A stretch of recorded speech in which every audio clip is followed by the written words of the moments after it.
ইতিহাস একটি জটিল আয়না। কখনো তা স্পষ্ট করে সত্যের প্রতিফলন ঘটায়, আবার কখনো তা আবছা করে রাখে অনেক প্রশ্ন। ইসলাম বিশ্বের দ্বিতীয় বৃহত্তম ধর্ম, যা শুরু হয়েছিল ৭ম শতাব্দীর আরব ভূমিতে। কিন্তু ঠিক কোথা থেকে, মক্কা নাকি পেত্রা? এই প্রশ্নটি সাম্প্রতিক বছরগুলোতে ঐতিহাসিক ও প্রত্নতাত্ত্বিক গবেষণায় নতুন আলোড়ন তুলেছে। কিছু প্রত্নতাত্ত্বিকের গবেষণার তথ্য নতুন করে আলোচনার জন্ম দিচ্ছে। ইসলামের প্রচলিত ইতিহাস অনুযায়ী নবী হজরত মুহাম্মদ সাল্লাল্লাহু আলাইহি সাল্লাম ৫৭০ খ্রিস্টাব্দে সৌদি আরবের মক্কা নগরীতে জন্মগ্রহণ করেন। তার নবুয়াত প্রাপ্তি ঘটে ৬১০ খ্রিস্টাব্দে, যখন তিনি জিব্রাইল আলাইহিসসালাম এর মাধ্যমে প্রথম ওহী লাভ করেন। এরপর শুরু হয় ইসলাম প্রচারের সংগ্রাম। ইসলাম প্রচার করতে গিয়ে তিনি প্রথমে মক্কায় প্রতিরোধের সম্মুখীন হন এবং পরে ৬২২ খ্রিস্টাব্দে তিনি হিজরত করেন ইয়াথরিবে, যেটি পরে মদিনা নামে পরিচিত হয়।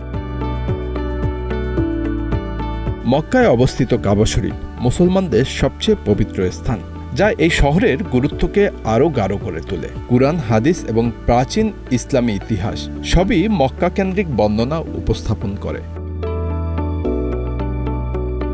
তবে গত কিছু বছর ধরে একদল গবেষক এবং ইতিহাসবিদ, বিশেষত পশ্চিমা লেখক ড্যান গিবসন দাবি করেছেন যে ইসলাম আদতে মক্কা থেকে নয়, বরং জর্ডানের দক্ষিণে অবস্থিত প্রাচীন নগরী পেত্রা থেকে উদ্ভূত হয়েছিল। ড্যান গিবসনের যুক্তিগুলোর মধ্যে সবচেয়ে উল্লেখযোগ্য হল ৭ম ও ৮ম শতাব্দীর মসজিদগুলোর কিবলা অর্থাৎ নামাজের দিক বেশিরভাগই পেত্রার দিকে মুখ করা ছিল, মক্কার দিকে নয়। কুরআন ও হাদিসে বর্ণিত মক্কার ভৌগোলিক বৈশিষ্ট্য, যেমন নদী, পাহাড়, কৃষিজমি, তা বর্তমান মক্কার সাথে মেলে না, বরং পেত্রার আশেপাশে এমন বৈশিষ্ট্য পাওয়া যায়। গিবসনের মতে পেত্রা প্রাচীন বাণিজ্যিক রুটের কেন্দ্রস্থল ছিল, যেখানে বিভিন্ন সভ্যতা মিলিত হতো। পেত্রা ছিল একটি সমৃদ্ধ নগরী, যেখানে ছিল বিশাল জলাধার, খনিজ সম্পদ ও স্থাপত্য কীর্তি। মক্কা ওই সময় ছিল অপেক্ষাকৃত নির্জন ও অগুরুত্বপূর্ণ। তখনকার বাকার বা মকার নামক শব্দগুচ্ছ পেত্রার সাথেও মিলে যেতে পারে, এ নিয়ে বিতর্ক চলছেই। তবে ইসলামিক পণ্ডিত ও ঐতিহাসিকরা এই তত্ত্বকে বেশিরভাগ ক্ষেত্রেই ভিত্তিহীন বলে মনে করেন। কুরআন, হাদিস, সিরাতুল নবী এবং সাহাবীদের বর্ণনায় মক্কার ভূগোল, আবু জাহেলেমের মতো মক্কার নেতৃবৃন্দ, আবু সুফিয়ানের নেতৃত্বে কুরাইশদের বর্ণনায় স্পষ্ট। ইসলামী ইতিহাসে পেত্রার উল্লেখ নেই। কিছু গবেষণায় মক্কা শহরের অস্তিত্ব প্রমাণিত হয়েছে ৬ষ্ঠ শতকের আরব মানচিত্রে। যদিও পরিপূর্ণভাবে বিকশিত নগরী না হলেও তা গুরুত্বপূর্ণ ধর্মীয় ও বাণিজ্যিক কেন্দ্র হিসেবে গড়ে উঠেছিল। ইসলামী বিশেষজ্ঞরা বলছেন, কোনো নির্দিষ্ট মসজিদের কিবলার দিক ভুল হলে তা কেবল স্থপতির ভুল বা ভৌগোলিক অজ্ঞতা।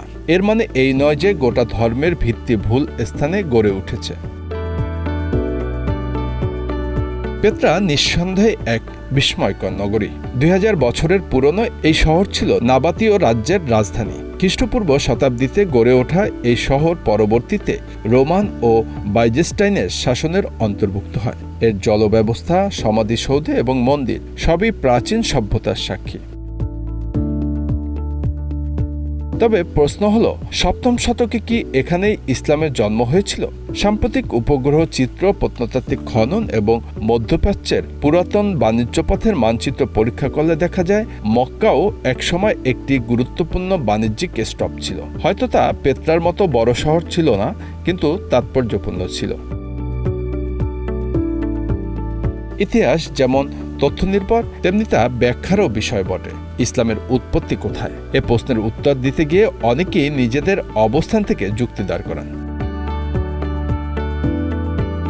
মক্কার পক্ষে রয়েছে শতাব্দী জুড়ে গড়ে ওঠা ধর্মীয় ঐতিহ্য, মুসলিম বিশ্বজুড়ে স্বীকৃত ইতিহাস এবং প্রাচীন আরবি দলিল। পেত্রার পক্ষে রয়েছে কিছু প্রত্নতাত্ত্বিক ইঙ্গিত, মানচিত্রগত মিল ও ভূগোলগত প্রশ্ন।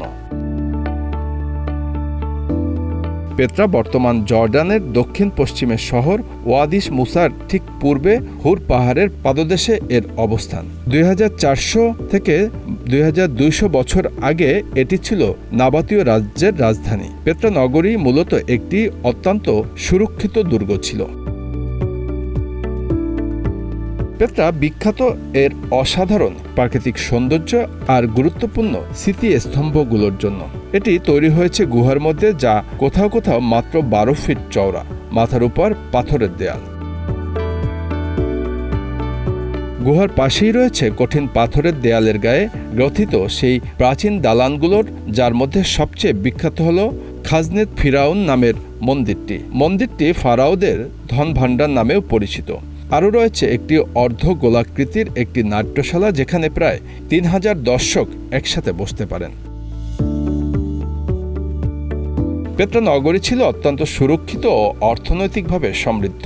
পেত্রার চারধার ছিল উঁচু পাহাড় আর একটি অফুরন্ত ঝর্ণাধারা। পশ্চিমে গাজা, উত্তরে বসরা ও দামাস্কাস, লোহিত সাগরের পাশের আকুয়াবা ও লিউস এবং মরুভূমির উপর দিয়ে পারস্য উপসাগরে যাওয়ার প্রধান সব বাণিজ্যিক পথগুলোকে নিয়ন্ত্রণ করত পেত্রা।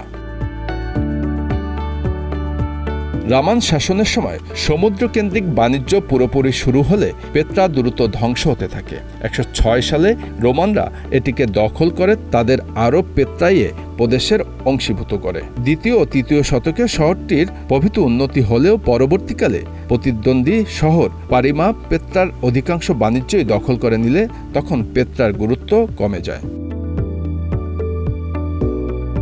মুসলমানেরা এটিকে তাদের দখলে নেয় 7ম শতকে এবং পরবর্তীতে দ্বাদশ শতকে আবার ক্রুসেডরা এটিকে দখল করলে ক্রমে ক্রমে এটি ধ্বংসপ্রাপ্ত হয়। এছাড়া 363 সালে এক ভূমিকম্প ধ্বংস করে দেয় এর দালানগুলো, নষ্ট করে দেয় এর পানির সঞ্চালন ব্যবস্থাকে।